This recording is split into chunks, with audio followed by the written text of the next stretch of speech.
मग आता हे समजून कसं घ्यायचं आहे स्वतःबद्दल, तर बघा मी तुम्हाला काय सांगितलेलं आहे, ग्रह या शब्दाचा अर्थ मी तुम्हाला काय सांगितलं आहे की ग्रह म्हणजे समज. ठीक आहे. मुळात तुम्हाला मी त्याच्या मागची अजून एक संकल्पना सांगते की आपल्याकडे बघा, आपण लहान मुलांना किंवा समजा आपण पंचतंत्राच्या गोष्टी लहानपणापासून ऐकलेल्या आहेत, बरोबर. या पंचतंत्राच्या गोष्टी का निर्माण झालेल्या आहेत, तर आपल्याला काहीतरी शिकवण देण्यासाठी. जसं त्यामध्ये सांगतात ना की जंगल असतं, जंगलामध्ये तो एक कोल्हा असतो, तो खूप लबाड असतो, किंवा लांडगा लबाड असतो. एक हरिण असतो, तो मात्र खूपच साधा सरळ असतो, किंवा ससा असतो, तो खूप हुशार असतो. कासव मात्र शांत असतो. आता मला सांगा, जंगलातले प्राणी खरंच बोलतात का, तर नाही.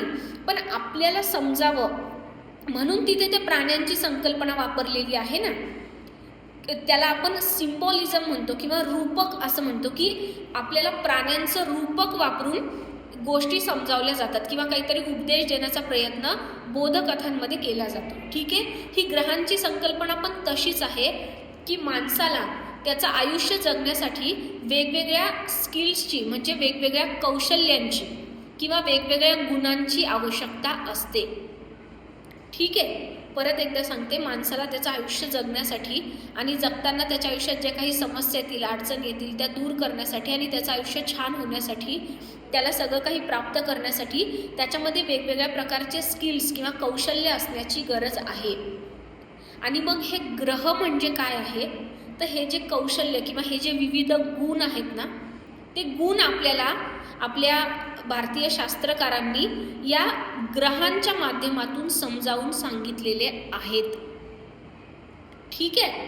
मग जेव्हा एखादा न्यूमरोलॉजिस्ट किंवा एखादा ॲस्ट्रॉलॉजर तुम्हाला हे म्हणतो की तुमच्या जन्मपत्रिकेमध्ये किंवा तुमच्या जन्मतारखेमध्ये तो हा ग्रह खराब आहे, किंवा तो तुमचा मंगळ ग्रह खराब आहे, तुमचा चंद्र ग्रह खराब आहे, तुमचा शनी ग्रह खराब आहे, असं जेव्हा तुम्हाला कोणी सांगतं, तेव्हा त्याचा सिंपल अर्थ असा असतो की त्या ग्रहाच्या जे गुण आहेत किंवा त्या ग्रहाचे जे वैशिष्ट्य आहे त्याची कमतरता तुमच्यामध्ये आहे आणि म्हणून तुमच्या आयुष्यात त्या अडचणी तुम्हाला येत आहेत. त्यामुळे तुम्ही त्या ग्रहाचे ते जे गुण आहेत, त्या ग्रहाचे ते जे वैशिष्ट्य आहेत, त्या ग्रहाचा तो जो काय म्हणता येईल ना, जे चांगले स्किल्स आहे, कौशल्य आहे, ते तुम्ही स्वतःमध्ये आधी आणण्याचा प्रयत्न करा. मग तुमचा तो ग्रह स्ट्रॉंग होईल किंवा चांगला होईल किंवा प्रबळ होईल आणि मग तुम्हाला जे काही पाहिजे ते तुम्हाला मिळवायला त्यातून मदत होईल. अशी ही थोडक्यात संकल्पना आहे. आणि नेमकी आपण लोक तिथे चूक करतो. म्हणजे काय, तुम्हाला जर एखाद्या ज्योतिषाने सांगितलं की तुमचा चंद्रग्रह खराब आहे, त्यामुळे तुमच्या आयुष्यात आर्थिक अडचणी येत आहेत आणि आता तुम्ही काय करा, चंद्रग्रहाचे हे उपाय करा. मग ते तुम्हाला सांगता हे उपाय करा, इथे जा, तिथे जा, मंदिरात हे वाहा, याचं दान करा, या रंगाचे कपडे घाला, त्या रंगाचं फूल महादेवाला वाहा, किंवा जे काही तुम्हाला उपाय सांगतील, तुमच्या आईला गिफ्ट द्या वगैरे वगैरे.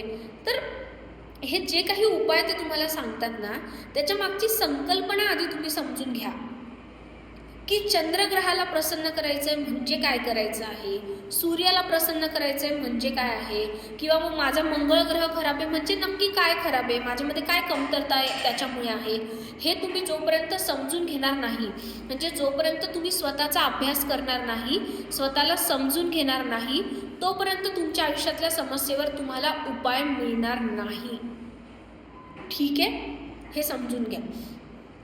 तर मग आता स्वतःला समजून घ्यायचं आहे, स्वतःला नव्याने जाणून घ्यायचं आहे. तर हा जो ज्याला आपण आत्मबोधाचा प्रवास म्हणतो, आता हा शब्द खूप मोठा झाला, पण थोडक्यात काय करायचं आहे आपल्याला, या न्यूमरोलॉजी ॲनालिसिसच्या निमित्ताने तुम्हाला नियतीने एक संधी दिली आहे की तुम्हाला स्वतःला जाणून घेता येणार आहे. जसं मी सांगितलं ना की तुम्ही न्यूमरोलॉजी या शास्त्राची मदत घेत आहात, तर आधी न्यूमरोलॉजी शास्त्र समजून घ्या. तसंच तुमच्या आयुष्यात तुम्हाला जे काही मिळवायचं आहे तर मिळवण्यासाठी आधी तुम्ही स्वतःला तर समजून घ्या. जसं आपण म्हणतो ना, एक साधा फोन असेल किंवा आपल्या घरातलं एखादं छोटंसं अगदी उपकरण असेल, किंवा मशीन असेल तर ती मशिनीचा काहीतरी उपयोग असतो, पण आपल्याला आधी तिचा वापर कसा करायचा हे कळलं पाहिजे ना, मग आपण तिचा वापर करू शकतो. तसं माणूस म्हणून आपण काय आहोत, आपली स्ट्रेंथ काय आहे म्हणजे आपली ताकद काय आहे, आपली वीकनेस म्हणजे आपली कमजोरी काय आहे, आपल्याला काय गोष्टी आवडतात, आपल्याला काय आवडत नाही, किंवा नियतीने किंवा देवाने आपल्याला काय गॉड गिफ्ट दिलेलं आहे, आपला सोल पर्पज म्हणजे आपल्या आत्म्याचा उद्देश काय आहे, आपल्या जन्मतारखेमध्ये हे जे विविध नंबर्स आहेत, तर एखादा नंबर आपल्याला का जास्त दिलेला आहे, एखादा नंबर आपल्याला का कमी दिलेला आहे, हे सगळं आधी तुम्ही व्यवस्थित समजून घ्या.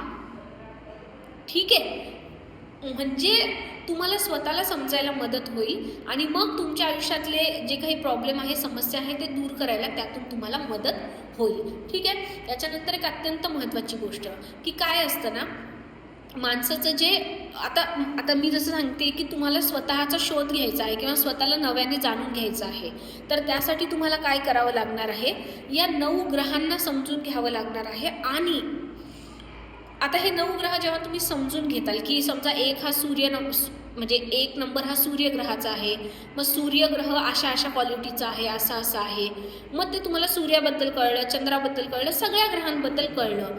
मग आता त्या ग्रहांना तुम्ही स्वतःसोबत लिंक करायचं आहे, स्वतःसोबत त्याला जोडून बघायचं आहे की अच्छा सूर्यग्रहाचे हे वैशिष्ट्य आहे, पण माझ्यामध्ये तर या गुणांची कमतरता आहे, म्हणून माझा सूर्यग्रह खराब झाला आहे, म्हणून माझा मंगळ ग्रह खराब झालेला आहे, म्हणून मला शनीचा खूप त्रास होतो आहे, म्हणून मला माझा चंद्र खराब झाला आणि माझे सतत मूड स्विंग होत आहे. असं तुम्हाला त्याच्यासोबत स्वतःशी रिलेट करायचं आहे. त्यामुळे अतिशय महत्त्वाचा तुम्हाला सल्ला आहे की तुम्ही काय करा, रोज फक्त एका ग्रहाचा अभ्यास करा. म्हणजे कसं, आता जसं मी तुम्हाला सांगितलं की तुमच्या न्यूमरोलॉजी ॲनालिसिसमध्ये मी तुम्हाला 9च्या 9 ग्रहांबद्दल माहिती सांगणार आहे. ठीक आहे, मग तुम्ही काय करायचं आहे, एकाच दिवशी ती सगळी माहिती ऐकू नका. काय करा, रोज एक ग्रह घ्या आणि रोज एका ग्रहाची माहिती ऐका आणि मग नुसतं त्या ग्रहाला समजून घेताना त्याला स्वतःसोबत रिलेट करा, स्वतःसोबत रिलेट करून स्वतःला त्या ग्रहाच्या कुठल्या क्वालिटीज आहेत आणि कुठल्या नाही आहे हे समजून घ्या. आणि अशा प्रकारे थोडा 9 दिवसांचा वेळ जाऊ द्या. मग तुम्हाला स्वतःमध्ये काय कमी आहे, काय उणीवा आहेत आणि काय जास्त आहे हे समजेल. म्हणजे काय जास्ती आहे त्याला कमी करायचं, काय कमी आहे त्याला वाढवायचं. अशा प्रकारे बॅलन्स साधायला तुम्हाला त्यातून मदत होईल आणि मग तुम्हाला जे काही मिळवायचं आहे ते मिळवायला तुम्हाला त्यातून मदत होईल.